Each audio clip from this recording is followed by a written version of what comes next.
Hello dear students, welcome to Devika's Commerce and Management Academy. Today one important topic I am taking, that is cost of capital. It is also must and mandatory for all the commerce and management students. You cannot skip this topic. The importance is like that. I'll teach you slowly in depth. Please focus. Not so tough, very easy to understand, very important also. Now, cost of capital. Capital means, our investment. Company needs some kind of funds. So that funds we call it as capital. Where do we get the capital? There are many sources. We can issue the shares. Shares are of two types, equity shares, preference shares, and we can issue the debentures also. We can take the loans. We can take even from the retained earnings also. There are many sources. Anyway, all these sources we have learned in depth in the previous classes, right? You have good knowledge. It is must. So, when we wanted to get the funds, we have different sources, but a wise manager, wise management will take proper decision how to accumulate the funds. If I accumulate the funds in the form of preference shares, equity shares, and also debentures, if I accumulate, I have to pay something to them. To shareholders, what do I pay? Shareholders dividend, and debenture holders, we give the interest. So am I in a position to pay back them some kind of benefit? That either it is interest or dividend. Am I in a position? That is very important. So that is why every management, they have to be very careful while taking the capital. How much is the cost for that capital? Through example, I'll make you to understand. Say I want 1 crore rupee. 1 crore rupee I want. Okay.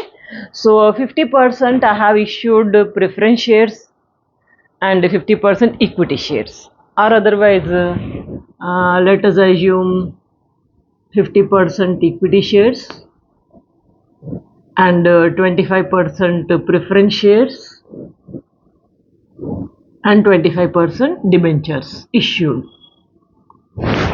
When I am issuing it, I have to pay something. So for the equity shareholders, based on the earnings, based on the profit, will pay the interest. Sorry, dividend. It is not decided. Dividend is not decided to the equity shareholders, but preference shareholders, suppose 12% I have to pay, and debenture holders also suppose 13% I have to pay. I have to pay. So what I am paying? Interest and dividend. Here dividend and here interest I am paying. So this is cost of capital. Capital I am getting, but on that I have to pay something.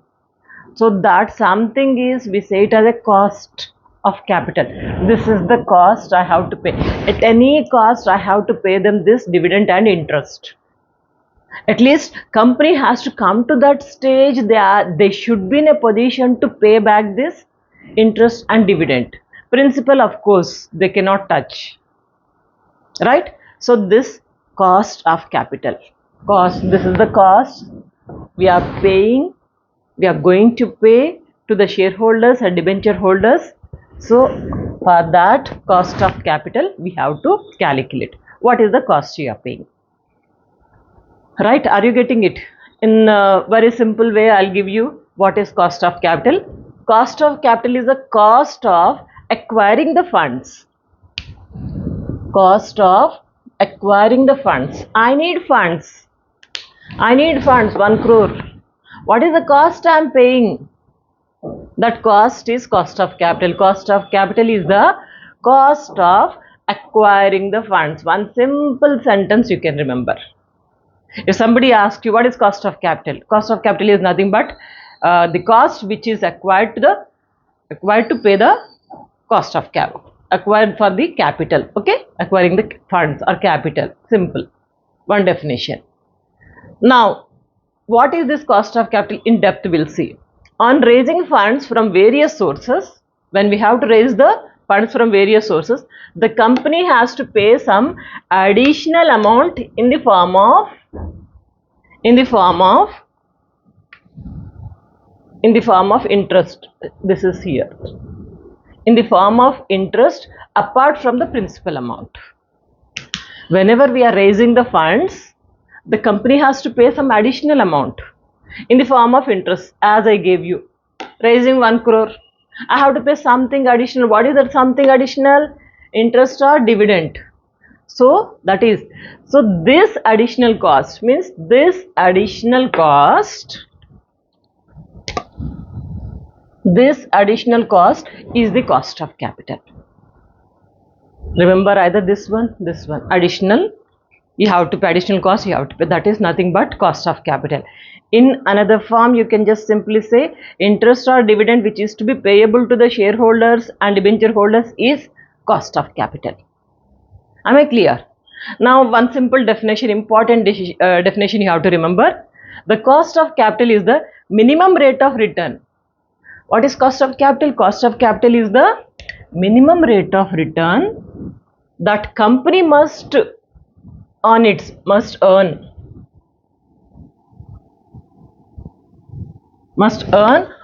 investment to fulfill the expectations of investors. Cost of capital is the minimum rate of return, minimum this much of interest and dividend they have to earn. Why they have to earn?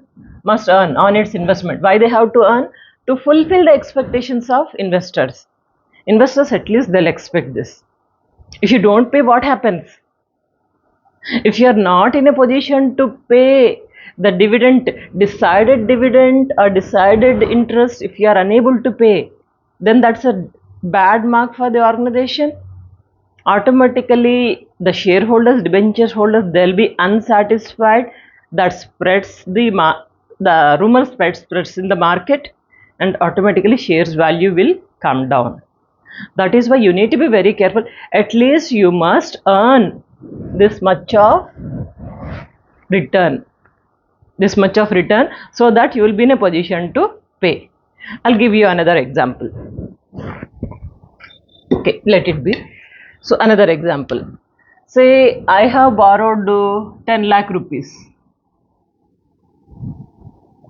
10 lakh rupees in the form of debentures.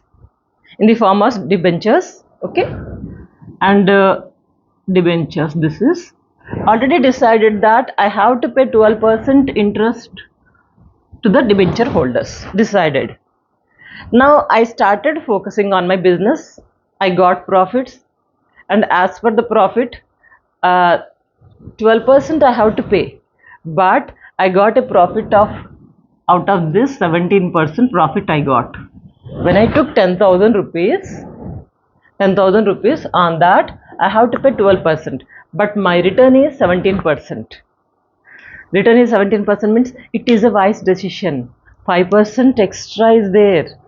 Profit, 12% I have to pay, but I got 17%. 5% extra profit is that I am going to use it. Isn't it? So this is wise decision. In case the company is unable to earn 12%, if the company is earning say 10% only, earning 10%, what about the rest of the 2%? They are not in a position to pay even 12% also. So this is going to make burden on the company. Extra 2%, where do they pay? From where they can? If they don't pay, that's a bad remark for the company, as I told you. So that is why this point also just remember. So what is cost of capital till definition? You understood? Now let's see the importance of cost of capital. Cost of capital, first of all, before importance, cost of capital also called, it is referred as BE rate, break even rate. 12% I am giving, means at least 12% I have to earn, means 12% is a break even rate. Like break even point we have learned, same thing. Okay, this is also called as break even rate, and also minimum rate. Minimum, at least they have to earn minimum to survive. And cut-off rate, what is the cut-off rate? 12% we have taking, at least 12% we have to take. So that's called as a cut-off rate, a target rate, or otherwise hurdle rate, standard rate. These are all the other names of this cost of capital. Okay, this is also called as like this. And now coming to the importance. First thing is that capital budgeting decisions, it is useful. Capital budgeting, we have learned in the previous class. Especially when you talk about NPV, net present value, we'll be seeing about the discounting factors, and we'll be calculating that what is inflow and what is outflow is, we know. Outflow, how much I'm investing, 1 lakh I'm investing. What is the inflow? Inflow is more than that, then it is acceptable, isn't it? So this is somewhat related to the cost of capital. While taking the capital budgeting decisions, how much is the cost you are paying? I have invested 1 lakh. For that, something I have to get it. So how much I am getting it. When you know this capital budgeting, that you can interrelate, that you can correlate with the cost of capital. This is one advantage. Another thing is that capital structure decision also, it is useful. In the coming classes, we are going to learn capital structure. Simply, I'll tell you what is capital structure. I wanted to get, as I said, 1 crore rupee. How should I accumulate this 1 crore fund? Capital structure. Capital structure means how do you want to? In different forms will be accumulating. We don't depend only on one source. Like 1 crore, are you going to issue only the equity capital? No. Are you going to issue 1 crore debentures only? No. We take some variations. Something from this, something from there, something from another way. Like, as you can take the same example. I want 1 crore, 50 lakh, 50% equity shares, 25% preference shares and 25% debenture holders. So like I wanted to get, this is, we call it as a capital structure. How do you want to get the capital? So at the time of capital structure also, when you want to take the capital structure decision, how much should be the preference shares, how much should be the equity shares, and according to the income I'm expecting, so I can increase or decrease, issue more equity shares, so that if I get the profits I'll give, otherwise no problem. Always on safe side. If the company is not in a good position, I will always remember equity shares must be more, and debentures and preference shares, it must be less, because it's a burden you have to pay at any cost. So that is about capital structural decision. This cost of capital is going to be useful. And in the same way, evaluation of financial performance. How is the financial performance also, you will come to know through the cost of capital. Cost, how much you are paying for that capital. You know that 12%, 15%. How much you got, that you can compare it.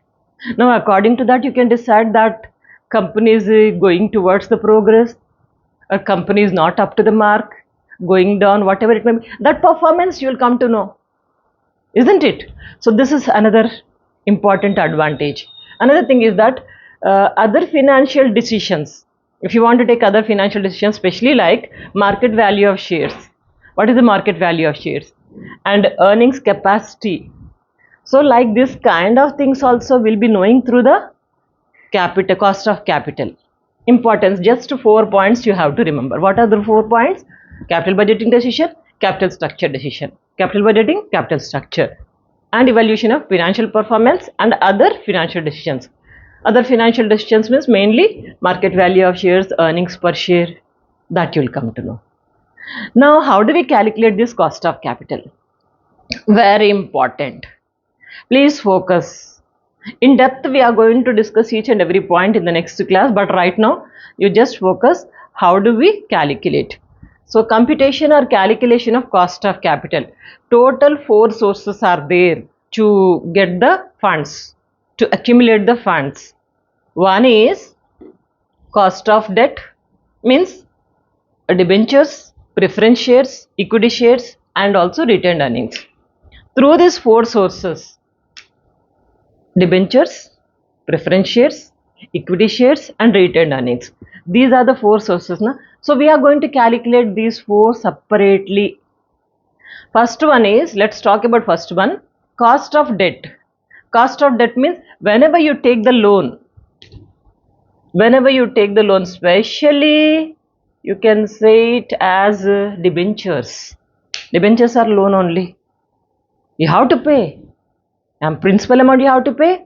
Interest also at any cost you have to pay. So that's about cost of debt. Cost of debt, how do you calculate? There are two methods. First one is irredeemable debt. Second one is redeemable. So irredeemable debt means there is no information about the maturity. Maturity is unknown, you can say. Maturity is unknown. We don't know when it is going to mature. We have learned about debentures, types of debentures. There I taught you. Some debentures can be redeemable, some are unredeemable. Irredeemable, sorry, not irredeemable. Now, right now, irredeemable debt means it is maturity period is unknown, irredeemable. It will be in the organization itself till the last existence, till the end of the working day of the organization, till winding up, it will be. So how do you calculate? If debt is given irredeemable, means maturity period is not given. Second thing is that redeemable debt, some period is given, say 20 years, maturity is known, you can say it as a maturity is known.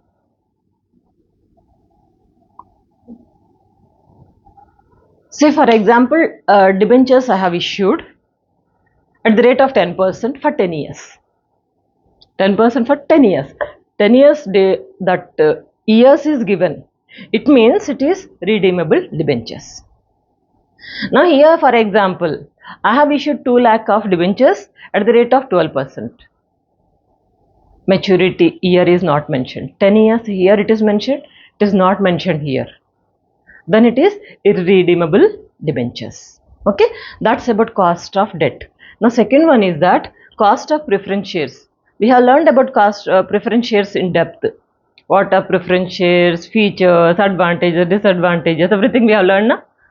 So now preference shares also we can calculate in the same 2 ways, just like this. Irredeemable preference shares, redeemable preference shares. Irredeemable means maturity period is unknown. Redeemable is maturity period is known. Unknown,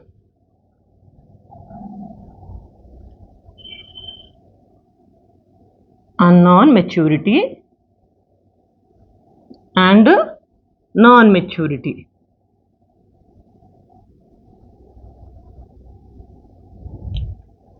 Preference shares, sometimes the years may not be mentioned, for how many years we are issuing. If not mentioned, then irredeemable. If mentioned, issued preference shares for 5 years, known, so that is redeemable preference shares. So we'll be calculating cost of debt 2 ways, irredeemable debt and redeemable debt. Preference shares also, cost of preference shares also 2 ways we are going to calculate. Irredeemable preference shares, redeemable preference shares. And third one is cost of equity shares, same like this. Cost of preference shares in the same way cost of equity shares. Cost of equity shares, we don't have irredeemable or redeemable. Always cost of capital is irredeemable. There's no maturity period. Once if you issue the cost of equity shares, once if you issue the equity shares, it will be in the organization till winding up of the organization. So that is why we cannot describe like irredeemable or redeemable. Everything is irredeemable only. It will be in the organization. So anyway, cost of this equity capital we can calculate through 3 methods. One is dividend price approach. Dividend price. How much dividend is to be paid? Deciding about the dividend. Suppose company got lots of profit. 1 crore I have invested, I got 50 or 25 lakhs of profit. 25 lakh profits, first of all I am going to distribute it to the debenture holders in the form of interest, preference shareholders in the form of dividend. Now leftover whatever is there, that will be given to the equity shareholders. So that calculation, dividend price approach, how much dividend is to be given to the equity shareholders, this one. And the second method is dividend price plus growth approach. Dividend price plus growth, some extra growth they are expecting. So that extra growth we can calculate through the second method. And third one is earning yield method. Per share, how much is the value of this equity shares? That is yield method. Earning yield method. So three methods are there. And lastly, cost of retained earnings. What is retained earnings? This is also we have learned. Retained earnings means whenever company gets a profit, out of that profit some amount to be kept it as a retained earnings. But why do we calculate this? We kept already. I got a profit of 1 crore. Out of that 1 crore, retained earnings, I kept it 20 lakh. When I know that I kept 20 lakh as retained earnings, where is the question of calculating this retained earnings? There is a way, there is a method, because if we give the 20 lakh rupees retained earnings to the shareholders, equity shareholders, they'll be reinvesting in the company itself only. When they reinvest in the company, how much is the dividend we have to pay? So that same calculation we'll be doing here. No confusion at all. We know that we have kept it this much amount. We are assuming that if we distribute this retained earnings to the equity shareholders, they'll be reinvesting in the company itself only. When they reinvest, we have to pay something to them. In that way, we'll be calculating retained earnings. Okay, so calculation of cost of capital, 4 ways. One is cost of debt, that is irredeemable debt, redeemable debt. Second one is cost of preference shares. This is also irredeemable preference shares, redeemable preference shares. Third one, cost of equity shares. No irredeemable, redeemable. Everything is irredeemable. So here we are calculating dividend price approach, dividend price plus growth approach. This is plus. Don't get confused. Plus growth, dividend price plus growth, and earning yield method. Fourth method is cost of retained earnings. Am I clear? Got an idea? Next class will be focusing on the cost of debt calculation. How do we calculate? There are different formulas. Formulas you have to learn, remember, and understand the problem. We can work out. And after that, slowly we'll go for cost of preference shares, cost of equity shares, and also cost of retained earnings. Want to take screenshot? Go ahead.